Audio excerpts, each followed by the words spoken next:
Hello, welcome to the farm. So today I'm going to talk about how to make compost in a few easy steps. Now the first step is about where to actually put the compost bin. The second step is what to actually put into the compost bin. The third step is all about time, just got to wait for it. And the fourth is what does it look like when it's done? How do we know? So let's look at that first step. So where do we actually put it? So our bin is located touched to the ground. It needs to be attached to the ground so that the soil life, the bacteria, the microbes, the worms, the spiders, the slugs, all of those things can get into the bin really easily because they are the things that do the work. They're the workhorses of making compost. They are the ones that do the decomposition. It's a natural process. It's going to happen. And if we can do what we can to allow that to happen, that's the best thing we can do. So in touch with the ground. Also, partial shade is good. This is in full sun right now, but this site, this location right here gets into shade by the middle of the afternoon. So partial shade could be under a tree. I tend to say to people, put it somewhere that isn't particularly useful for any other aspect of the garden. And we're also going to put a water butt right beside here because this is a roof that we can collect water off. So this is our kind of like functional area of the garden. It also needs to be somewhere where you're actually going to be able to drop off the compost, somewhere that's easy access for you to put the compost somewhere, and also what you're going to do with the compost afterwards. Don't put it miles away from your veg beds or wherever you're going to need it. So you need to think about location and also a little bit of sunlight, because if it gets too cold in the shade, then the decomposition process slows down, and a little bit of airflow around it. So this is next to a wall, but it's not right adjacent to it. It's probably about 100 mil off the wall. So we've got airflow, air circulation all around it. So that's where to put the compost bin. Now, step 2 is what to put into the compost bin.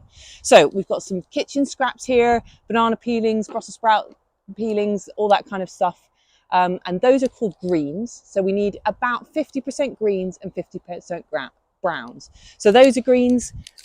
I've also got some leaves. So I was just doing some trimming in the garden and I've got some leaves. Those are also greens. Greens are things that are high in nitrogen.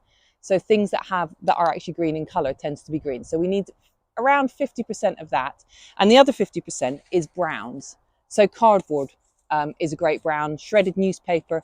We don't want big, huge bits of cardboard, but it doesn't need to be tiny either. Just something so that we can get some surface area and it creates some air pockets. And that mixture of greens and browns provides the ideal food for all the bacteria, protozoas, microbes, everything that's in there that we want to be doing the decomposition. Now, the interesting thing with leaves is that they're currently green, but once they've died off in the autumn, then they turn into browns. So when you put them in, but it's when you put them in is what you're thinking about. So we want a mixture of greens and browns, 50-50. And so the way I compost is I do this over time. So this is our bin, and over time I'll add things in. So if I add a lot of greens, then I'll make sure to add some browns. If I add a lot of browns, I'll make sure to add some greens. Or you can fill it all up at once if you have a lot of materials available. It very much depends on when you set your compost bin up and things like that. Just another thing about this actual bin. So we've made this bin ourselves out of pallets. We like making things out of pallets. You can use those black plastic things that you get in garden centres or from the local authority.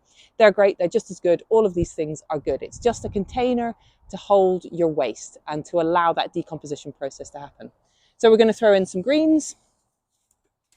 We're going to throw in our kitchen waste, and we'll put in some browns as well. And we'll just keep going like that, putting browns and greens and browns and greens. Just one thing on the twigs. So I'm not going to put these. This is the plant that I cut down. I'm just taking the green bits. I'm not going to put the stalks in. So they will decompose, and they will decompose over time, but they're much more woody. So they just take a lot longer. And that's okay. So we've got our location. We know where we're going to put and what we're going to put there. We know what we're going to put in. So the third step is to wait. It does take time for compost to happen. So I would say typically 6 months to a year is how long it takes for composting, for the process to actually happen. There are things you can do to speed it up. So if you turn your compost, that will speed it up. And the way we use with this system is we can take some compost from there, put it into the next bin, and that just allows us to turn it. Ideally, we'd have a third bin alongside so that then you can actually sort of like use 3 bins is the best for turning compost like that. But 2 works for us. That's absolutely fine. Sometimes I don't even bother to turn it, especially during the summertime, because it's warm enough in the air that the decomposition process is happening quite speedily as it is. So that's one thing. You can add tiger worms. You can get tiger worms. That can also help to speed up the process.